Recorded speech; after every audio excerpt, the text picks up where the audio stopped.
Hi friends, good morning. Welcome to our YouTube channel Khabar in education. दोस्तों, बिहार प्रारंभिक शिक्षक बहाली से संबंधित एक बहुत बड़ी अपडेट आज के अखबार के माध्यम से आ रही है, जिसकी हम पूरा विस्तृत चर्चा करेंगे। और साथ ही साथ मैं आपको बता दूं कि इस वीडियो के आप अंत तक बने रहेंगे, क्योंकि इस वीडियो के अंत में जो मैं खुलासा करने वाला हूं, क्योंकि इस न्यूज़ से जो आहट मिल रही है वह बड़ा ही भयावह और बड़ा ही अभ्यर्थियों के लिए दुखदाई हो सकती है। तो सबसे पहले तो आइए हम लोग इस न्यूज़पेपर को अच्छी तरह से रीड करते हैं, और उसके बाद में हम आपको पूरी तरह से इसकी व्याख्या करेंगे कि ये संकेत और ये जो ऑनलाइन की प्रक्रिया जो करने की बात सरकार और अधिकारियों द्वारा ये बात जो कही जा रही है, उसके बाद में इसका परिणाम क्या होने वाला है। तो आइए सबसे पहले इस खबर को हम लोग पढ़ते हैं। तो शिक्षक नियोजन में पारदर्शिता की तैयारी, ऑनलाइन हो सकती है प्रक्रिया। शिक्षक अभ्यर्थियों का आंदोलन जारी। दोस्तों, आप लोग जान रहे हैं कि ये जो खबर है बड़ा ही राष्ट्रीय मुद्दा बन चुका है, और जो कि एक अभ्यर्थियों के लिए अच्छी बात है। आगे है खबर कि शिक्षा विभाग के प्रधान सचिव संजय कुमार ने शिक्षक नियोजन अभ्यर्थियों के लिए प्रतिनिधिमंडल ने शुक्रवार को मुलाकात की। उसका भी वीडियो हमने आपको अपलोड करके दिया भी है, जो पप्पू सर के माध्यम से जो अपलोड किया गया था, वीडियो बनाया गया था। चर्चा में अभ्यर्थियों ने काउंसलिंग कराने की मांग की। प्रधान सचिव संजय कुमार ने अभ्यर्थियों को आश्वस्त किया है कि विभाग इस पर गंभीर है। मतलब कि सिर्फ और सिर्फ यहाँ पर अभ्यर्थियों को आश्वासन ही मिलता है। अभ्यर्थियों के मुताबिक उम्मीद है कि नियोजन प्रक्रिया जल्द ही शुरू हो सकती है। मतलब कहीं ना कहीं अभ्यर्थियों को अभी भी ये आस है कि नियोजन प्रक्रिया को जल्द से जल्द हमारी बातों को सरकार सुनेगी और पूरी करेगी।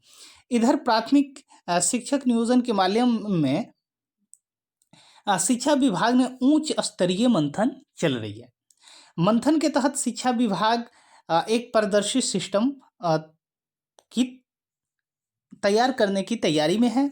कई अभ्यर्थियों ने नियोजन प्रक्रिया में नियोजन इकाई में बड़े स्तर पर गड़बड़ी होने की आशंका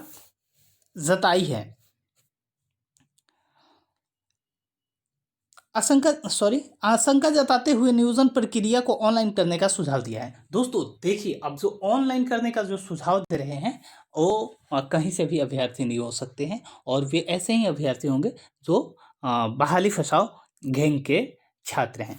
इसके बारे में मैं पूरा डिटेल आपको बताऊंगा। दूसरी तरफ बिहार कोर्ट केसों का परीक्षण भी कर रहा है। आगे की प्रक्रिया कोर्ट की अवमानना तो नहीं होगी। तो इसमें कहीं ना कहीं अगर ऐसी बात है हाईकोर्ट द्वारा, अगर उसमें ये परीक्षण कर रहा है तो एक अच्छी बात है, क्योंकि कहीं ना कहीं एक चीज़ तो देखने को अभी तक मिल ही रही है कि जो कोर्ट का ऑर्डर है उसकी अवहेलना सरकार द्वारा, अधिकारियों द्वारा तो एनी हाउ की ही जा रही है। आगे है टीटी शिक्षक संघ धरना प्रदर्शन 5वें दिन शुक्रवार को गर्दनीबाग में जारी रहा। वार्ता आश्वासन मिलने के बाद में शिक्षा विभाग से कोई भी अधिकारी प्रदर्शन कर रहे स्टूडेंट से वार्ता करने नहीं पहुंचा। तो सरकार का कहीं ना कहीं एक बहुत बड़ा जो तानाशाही रवैया है वो देखने को मिल रहा है। अभ्यर्थी परेशान हैं, और कोई भी सरकार का अधिकारी, शिक्षा मंत्री जिनसे मीडिया सवाल कर रही है तो उनसे वो बच रहे हैं, झूठ बोल रहे हैं, रहते हुए भी अपने आप को कह रहे हैं कि यहाँ पे शिक्षा मंत्री जी प्रेजेंट नहीं है। अगर कोई सवाल पैदा भी कर दे रहा तो उसको जवाब नहीं दे रहे हैं कोई भी अधिकारी। अधिकारी शहर में रहने के होने पर लगातार दूसरे दिन बात बनाते रहें। वही शंका करना है कि वार्ता के बाद ही धरना प्रदर्शन समाप्त होगा। शुक्रवार को धरना स्थल पर कई नेताओं और संगठन के लोगों ने पहुंचकर टीटी शिक्षक संघ के आंदोलन का समर्थन किया। संघ के प्रदेश संयोजक अमित विक्रम ने कहा कि सरकार शिक्षक अभ्यर्थियों की काउंसलिंग और नियुक्ति की तिथि घोषित करे। तिथि घोषित होने तक धरना प्रदर्शन समाप्त हो जाएगा। तो दोस्तों एक छोटी सी मांग है इन अभ्यर्थियों को, लेकिन इस पे कहीं ना कहीं सरकार थोड़ा सा भी ध्यान नहीं दे रही है। कड़ाके की ठंड में ये 60 डिग्री और 5 डिग्री टेम्परेचर पे पूरे रात स्टेशन में ये अभ्यर्थी रहते हैं और सुबह धरना स्थल पे पहुंचते हैं। तो इतने बड़े संघर्ष को कहीं ना कहीं हमारे अधिकारियों, हमारे मंत्रियों द्वारा अवहेलना की जा रही है, जो कि चुनाव के पहले ये वादा किया करते थे कि हम 19 लाख रोजगार देंगे। लेकिन सरकार कहीं ना कहीं अपने इस वादे पे जो 19 लाख लोगों को रोजगार देने की बात कही थी, और एक साल के अंदर 3 लाख जो भी खाली पद हैं बिहार में उनको भरने की बात सीता रमन जी भी ने बात कही थी। और साथ ही साथ ये जो हमारे वर्तमान में मुख्यमंत्री हैं और उनके मैनिफेस्टो पे भी जारी किया गया था, लेकिन ये पूरी तरह से खोखला साबित होता हुआ दिख रहा है। अब दोस्तों आ जाते हैं हम लोग नियोजन इकाई के बाद पॉइंट पे, जिस पे हम आप लोगों के सामने ये बात कह रहे हैं कि जो ये संजय कुमार जी हैं, इनके द्वारा जो ये बात अब कही जा रही है कि हम जो ऑनलाइन की प्रक्रिया है उसे ऑनलाइन करने जा रहे हैं, सॉरी, जो नियोजन की प्रक्रिया है उसे हम ऑनलाइन करने जा रहे हैं। दोस्तों यही राजेंद्र सर हैं जो कि इनकी टीम और अभ्यर्थी जो लगातार सचिवालय से जब ये बहाली प्रक्रिया शुरू नहीं हुई थी, और दुर्भाग्य की बात तो ये रही है बिहार के लिए कि ये बहाली प्रक्रिया आंदोलन पे ही स्टार्ट हुई थी, और उस समय सैकड़ों दर्जनों अभ्यर्थियों ने सचिवालय में जाकर बार बार ये ज्ञापन दिया कि सर इस जो प्रक्रिया है आवेदन की उसे ऑनलाइन की जाए, जिसमें पारदर्शिता रहेगी, अभ्यर्थियों को कम खर्चे होंगे। लेकिन वहां पे जो ये शिक्षा अधिकारी हैं, पता नहीं कैसे ये इतने बड़ा अधिकारी बन जाते हैं, तो उन्होंने एक थोड़ी सी भी अभ्यर्थियों की बात नहीं सुनी। लेकिन जब अब एक एक अभ्यर्थी 40 से 50 हजार रुपये औसतन खर्चा करता है और दौड़ दौड़ कर 200, 400, 500 और हजारों नियोजन इकाइयों में फॉर्म डालता है, 2 साल तक ये आयास लगा के बैठता है कि आज नहीं तो कल मेरा नियोजन हो ही जाएगा। 2017 के बाद में ये अभ्यर्थी अपनी परीक्षा निकाल कर और इस आयास में बैठे थे कि आज नहीं तो कल मेरा हो ही जाएगा। लेकिन 3 से 4 साल बीतने के बावजूद भी इन अभ्यर्थियों के हाथ अभी तक तो कुछ भी नहीं लग रहा है, और लगातार अभ्यर्थी 4 से 5 दिनों से ये आंदोलन पे हैं, इस कड़ाके की ठंड में, जहां पे ये चूड़ा और गुड़ खाकर पूरी रात स्टेशन पे या फिर कहीं खुले आसमान के नीचे बिताते हैं। उसके बाद में फिर अगले दिन धरना स्थल पे पहुंचते हैं। उसके बावजूद भी सरकार के कोई भी ऐसे अधिकारी नहीं हैं जो इनसे बात करने के लिए राजी हो रहे हैं। शिक्षा मंत्री से भी जब सवाल पूछा जाता है, मीडिया उनके सामने होती है, तो वे कोई ना कोई बहाना बनाकर इन बातों को टाल देते हैं। और उसके बाद अभी जो ऑनलाइन की प्रक्रिया की बात संजय कुमार द्वारा कही जा रही है, अभ्यर्थियों इस बात को आप लोग गौर से सुनिएगा, यही होने वाला है। तो कहीं ना कहीं ये ऑनलाइन की जो बात कही जा रही है, ये अभ्यर्थियों के लिए एक अशुभ संकेत है।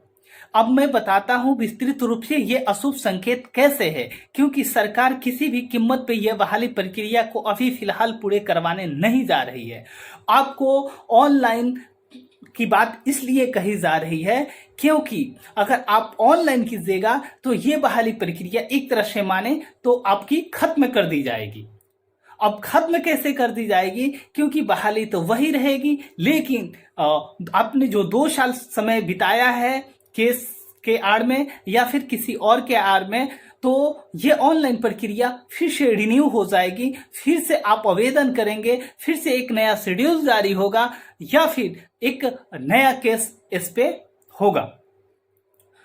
और कहीं ना कहीं जो बहाली फसाव गंग के अभ्यर्थी हैं, जिनको इस नियोजन प्रक्रिया से बाहर कर दिया गया है माननीय कोर्ट द्वारा, वो भी यही चाह रहे हैं कि किसी भी तरह से ये बहाली प्रक्रिया को रोका जाए।